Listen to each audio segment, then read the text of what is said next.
Well, I wish I knew what all the now what's were. I quite agree with what Andrea and Cal have said. There will be terrible, terrible reprisals.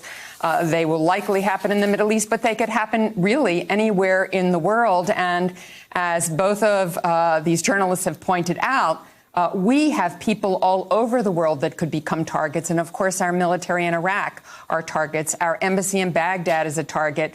Lebanon is a likely place to be targeted. In a situation like this, Lawrence, what usually happens is if there's a small group in the White House with all of the Pentagon, the intelligence community, the State Department meeting very quietly, they send out a classified note or briefing to key embassies to have a regional security meeting to get ready, to figure out how they're going to defend themselves, whether there are authorized departures so that families can leave embassies. An enormous amount of work goes in to make sure that we are steady and ready when such an action is taken. Qasem Soleimani is a ruthless, ruthless killer. There is no doubt about that. Nobody weeps that he is gone as a person in what he did and the terror he brought about in the world.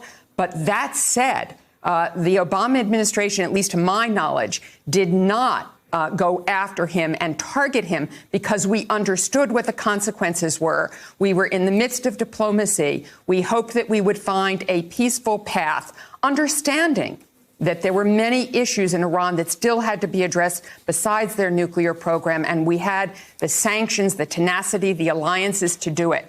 So I think tonight, the immediate concern for all of us is what both Andrea and Cal have said, and that is the reprisals. Where and how are they going to happen? They will be asymmetrical. It doesn't matter where our troops are. They can be targets. Qasem Soleimani had deputies. They know how to do what he did, even though he was this unbelievably unique counter-military strategist. But we are at a very, very escalatory moment here, which can lead us into a wider war. I hope we do not go there.